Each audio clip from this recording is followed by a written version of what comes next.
Good afternoon, everyone, and thank you so much for having me. Truly an honor to speak to you all and also to attend this meeting and hear about all the great work that our community has been doing. As Superintendent Baumann mentioned, my name is Alice. I'm a senior at Lakeville South, and I'm really excited to share how Lakeville schools have shaped not just my education, but certainly my growth as a holistic person. Although we've spoken a lot about my high school experience, I've attended quite a few schools in the district. I moved here when I was probably just under 1, and I started at Lakeview Elementary, and then I moved to Oak Hills for the Ignite program, and I'm currently at Lakeville South. What stands out most here in Lakeville isn't just the quality of education. It's our entire environment that's built by everyone in this room, our educators, administrators, families, and community partners. And to address the gap in the schools I just listed, I spent my 3 years in middle school in a town near London in the United Kingdom. And returning to Lakeville, however, was a very easy choice. It felt a lot like home, even though I'd spent 3 years experiencing a vastly different and incredibly exciting different place. My mom even left a well-regarded job so that I could finish high school here because we truly believed in the strength and the heart of our Lakeville area schools. And despite my worries about fitting in after having a few years away, everyone at Lakeville South truly welcomed me with open arms. Our administrative team has continuously shown incredible care and flexibility. My teachers are always truly supportive of not just my academics, but personal growth. And of course, a huge shout out to all the incredible staff that keep our schools running, and we couldn't do it without you. Over the years, I've had a lot of opportunities to move, not just outside of Minnesota in the US, but overall to more so-called competitive school districts. But I've definitively chosen to stay here. And I think that staying here was never a matter of sacrificing opportunities, but rather gaining something more rare: genuine investment in me as not just a student, but as an individual. This past year, and also in my junior year, I started serving on the Lakeville Teaching and Learning Advisory Council, along with, again, many of the people in this room. That gave me an incredibly rare front row seat to just how deeply our school district values these student voices. And I saw administrators, parents, community members listen, respond, and act on what we've shared and aligning on the core values that our school districts continuously strive to achieve. And academically, of course, I can definitely echo what our superintendent has shared. We do have an incredible opportunity for rigor. I've been fortunate to take 15 AP courses, earn a perfect ACT score, and qualify as a National Merit semifinalist. But I think that these milestones don't just reflect my personal effort, but the support and resources that Lakeville schools have provided. And I know that over time, those statistics that our superintendent shared have only been continuously increasing and improving. I've also benefited hugely from local organizations and businesses that believe that learning extends just beyond the classroom, from showcasing my art at the Heritage Library and unfortunately not being able to attend the Lakeville Art Festival, to speaking at the International Day of Living Together in Peace, as well as gaining entrepreneurial experience at the Lakeville Home Landscape and Community Expo. I think these opportunities have all shaped my learning as a person. Thanks to ISD 194, I've proudly represented Lakeville, Minnesota, and the US as a Minnesota DECA State Officer, as a part of the Congressional Art Competition, and also on Team USA for debate. I think that by prioritizing ISD 194 in our schools, we're truly shaping all of Lakeville's future: its economy, its culture, its vitality, and probably most importantly, its people. When our schools, as they currently are, combining academic rigor with personal support, and when both civic and business and community leaders treat education as a shared responsibility, we're not just creating better students, we're creating reasons for people to stay and return and build their futures in Lakeville, as all of us currently are. I'm incredibly grateful to be a part of that future because Lakeville invested in me first, and grateful for you all. Thank you.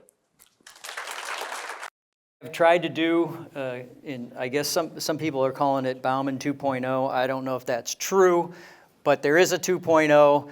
My goal is really to simplify what we're trying to do as a school organization. And that's stated right here, 2025-26 priority. It's to get pre-K through 12 aligned curriculum and an instructional system focused on state academic standards. That's it. Don't have 100 other things we want to try to do. We just want to try to do that. And we want to try to do that with every bit of energy that we have. So all the help we can get from this room, we want it focused on that. So if you can, in any way, help us do that. So a couple of things I want to make sure everybody is aligned with and are hearing from me. When I did return, we did some adjustments in leadership and did some restructure. And the purpose of doing that was to get focused on what I just shared with you, to get our pre-K-12 curriculum alignment solidified and to get focused on state standards. So that's everything I did is focused on that goal. We want to get into a cycle of what I think would be a term familiar with many people in this room is a quarterly business review, where we are looking at our data at the macro level, sharing that with our school board, sharing that with our community. So we can all develop an understanding and a common operating picture of how we are performing as a school system, and just being very upfront about that. Some of the challenges we're facing currently, and I'll give you a little look over the fence here. We have challenges with concentration of students based on our system of boundaries for kids attending schools. So we have neighborhood schools, essentially. Attendance area alignment, we have to get that squared away. Our challenge there is we have too many kids in some schools and not enough in other schools. So it's not balanced very well, and that creates a lot of challenges in our system. We know this, and so we have to do some attendance area realignment, and we'll be working that and sharing that information at school board meetings coming up in November, December, with a intent to have decision on what we're going to look like by January. The other thing is we do have a bubble class, or a wave class as I like to call it, fourth grade today. We'll be moving into our middle schools. We project to have about 3,000 middle schoolers coming into the system for sixth grade in 2028, right around that time frame. We have 3 middle schools currently. 1,000 per middle school is what the simple math is. I can even do that. And our challenge there is what our capacity is with the schools that were built. As we all know, Century Middle School was the last middle school built. Right now we have over 1,000 kids at Century. And so we have a concentration challenge again, and it really is a challenge on how our boundaries are set and what our growth is. And I think in the video, although it didn't flash up there very long, it did show our enrollment growth. And I think everybody in this room knows that Lakeville is going to continue to grow. And that's by design. The city makes those decisions. Elko New Market is growing as well. Not quite as fast, but in the end, what happens is the Lakeville area school system has to make room and space for our kids, and getting back to our mission and also looking at what we want to do with the environment of education. We have some challenges on our hands, and I'm just sharing that with you because you all are the influencers and the business people of our community, and you should know that. More details will be coming out. I know everybody's going to put on their calendars our school board meetings and be watching or attending. Some of you in this room do attend our board meetings, and thank you for that, but you can watch it online as well. We want to get viewership up. So just a small way of just letting you know that publicly we're going to be talking about these kinds of things over the next few months. So to give you just a sense of what's going on in Lakeville area schools. Now, you all are business people. The majority of you in here are business people. Well, as Krista shared, I did the business services executive director job here in Lakeville, and I was doing something similar in St. Paul schools. So I want to share with you more of the financial side of the conversation with regard to Lakeville area schools, because that's how we resource all the other things that we want to do, whether it's hiring staff, supporting programs, anything that we're doing, like you run a business for what you're doing, we have to run a business for what we're doing. Now the difference is the Constitution of the state of Minnesota affords us revenue through taxation. And I did say that word out loud, and I'll continue to say the word out loud.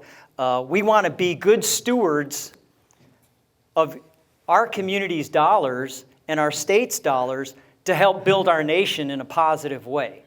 That's what we're trying to do.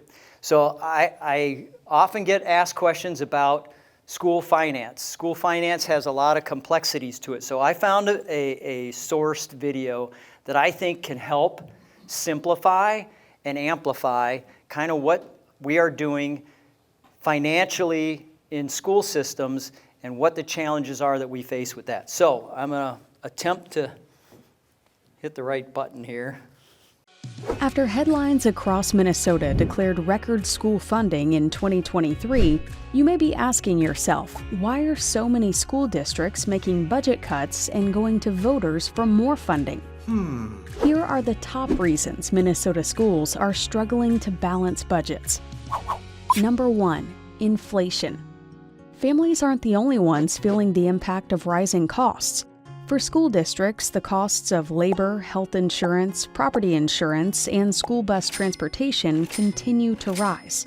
The 2023 inflationary increase to the general education formula is a step forward, but it doesn't make up for decades of underfunding and failing to keep up with rising inflationary costs. Number 2, unfunded and underfunded mandates from the state. When it comes to some of the most costly things schools have to pay for, it's the state legislature, not the local school board, who makes these decisions. From implementing new instructional strategies to increasing curricular requirements to providing unemployment benefits, there are decisions made at the state level that local districts must follow. While the state may offer one-time funds to help pay for some new requirements, the ongoing costs are often the school district's responsibility. And number 3, the changing role of schools in our communities. The needs of students are different than they were 10, 20, or 30 plus years ago. From mental health support for students, specialized learning assistance, family resources, and career programs to help meet workforce needs, schools have taken on additional responsibilities to meet the needs of their students and community. When you add rising safety needs, aging buildings and technology, and declining birth rates, it's clear why Minnesota districts struggle to balance their budgets. School funding is complex, with the majority of funding coming through the state in the form of general education aid. Schools also receive funds for specific categories that can only be spent on certain items. Additional needs are then covered by property taxes. In other words, just because the state is providing us with more dollars doesn't mean we can use those dollars wherever we like. Each year, we tackle the challenge of balancing these funding sources with our increasing expenses to build an effective budget that meets student needs. When our student needs exceed state and local funding, we may seek additional support through a referendum. As you can see, there's more to the story beyond headlines of schools receiving record funding, inflation, unfunded mandates, and a changing role for schools. Funding schools is an investment in our students, community, and future. Please reach out to your elected officials and share your story so they can help do their part to make sure our students and our schools are receiving the resources they need for success. Visit our website to learn more. So to that point, we have a rainy day fund, which I think is a great key performance indicator on how we are performing in terms of managing our finances in our school system. So you can see in 23 we had a dip, started to recover in 24, and we are on a path of recovery where we're projecting out to about a 7.3% of our budget being in our rainy day fund. The goal the board has set for us is 10%. So we are driving in that direction. I think it shows a good picture of health for us, and it also presents the challenges of how we are going to manage dollars moving forward. And then this is something I think is fair and important for all to understand. And the pie chart on the left shows our general fund revenue and what the sources are. The video you just saw explains a little bit of that, but for us here in Lakeville, it's about 69% from state sources. And then on the right, we have how our expenditures are used or where we are putting those dollars. And if you start with the gray side of the pie chart and flow all the way around past the purple, those dollars are going into classrooms and instructional services or into our buildings that are literally classrooms supporting our kids and the things that they need to do their work. So I just wanted you to see that because I think sometimes people are like, well, why are you spending money here? You got all this money, what are you doing with it? So there's a pie chart I think that kind of is illustrative of how we're using the dollars. This represents the current school fiscal year.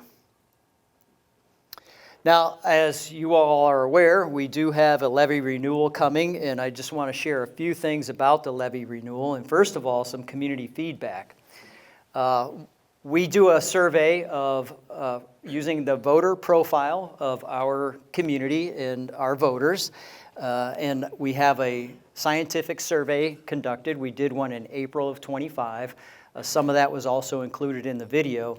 But what I want to share here is some of the things that are directly related to the renewal that we are having on the ballot.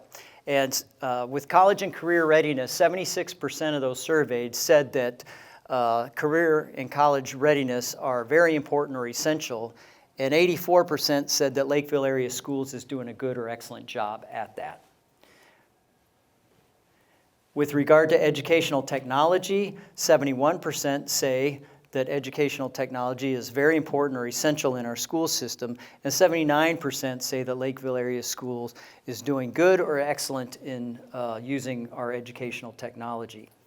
And then finally, in that survey, 85% said they would support a renewal of the capital projects levy, which is what we are having on the ballot coming up.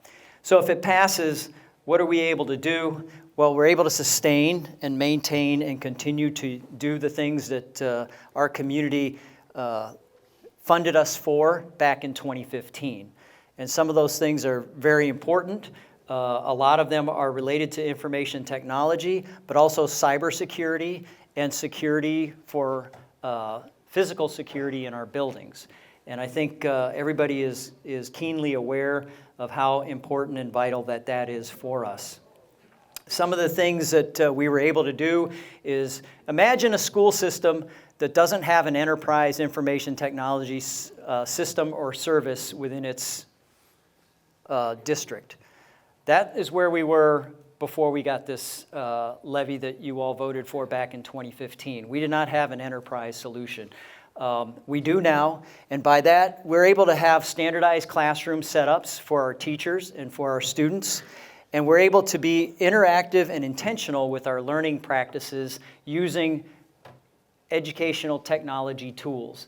There's also overriding all of that is our cybersecurity capacity and capability. As you know, as our kids are using devices, as our staff is using devices, and everybody in here who owns a business or is part of a business probably understands how important cybersecurity is in our world today.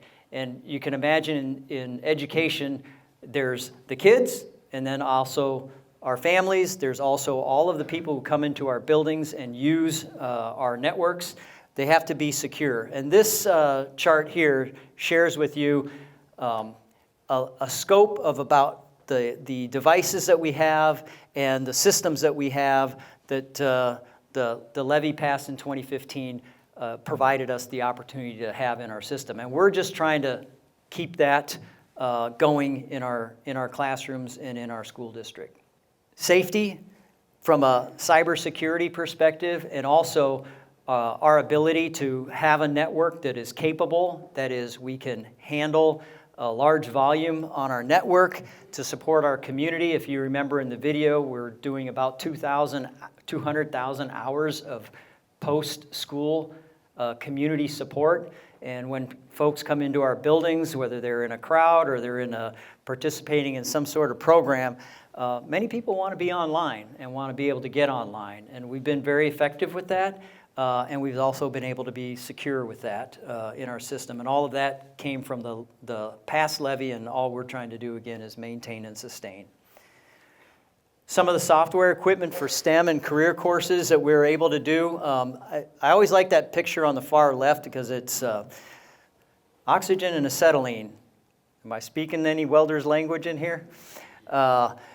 We also have the ability to do this with technology, doing welding and learning how to do everything from every part of welding without having the acetylene and oxygen flowing.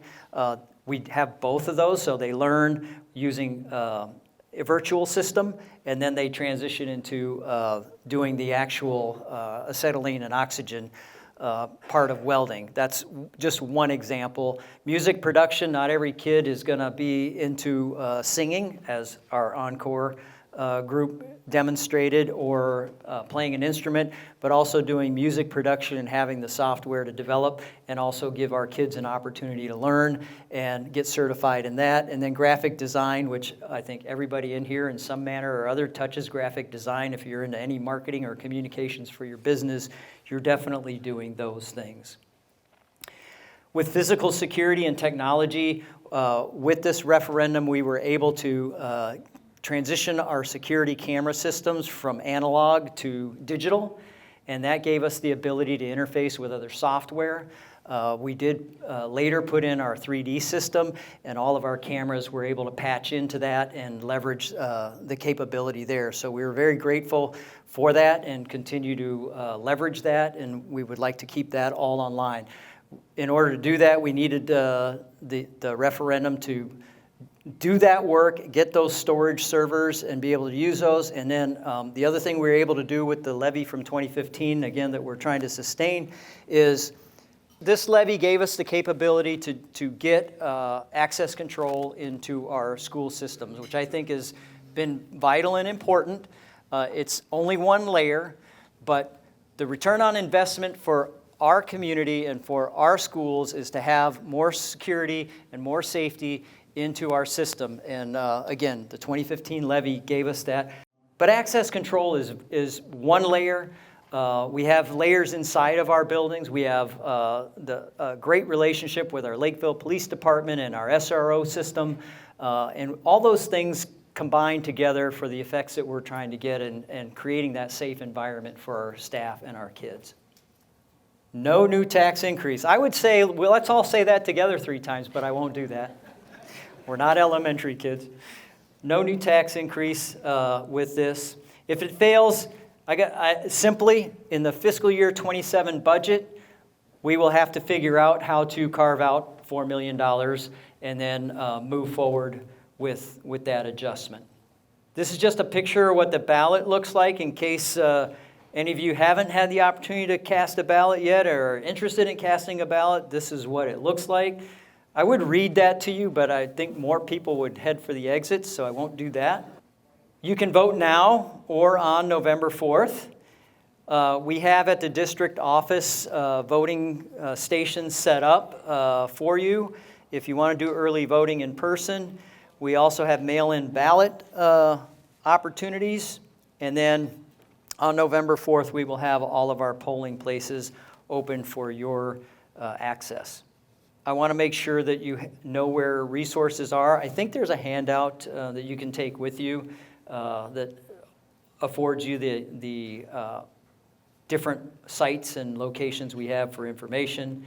And then again, to all of you, thank you for coming. Thank you for supporting our schools. And all for 194 means all of us are working to help our school district. And we appreciate you. More than that, we love you for everything that you do. Thank you so much.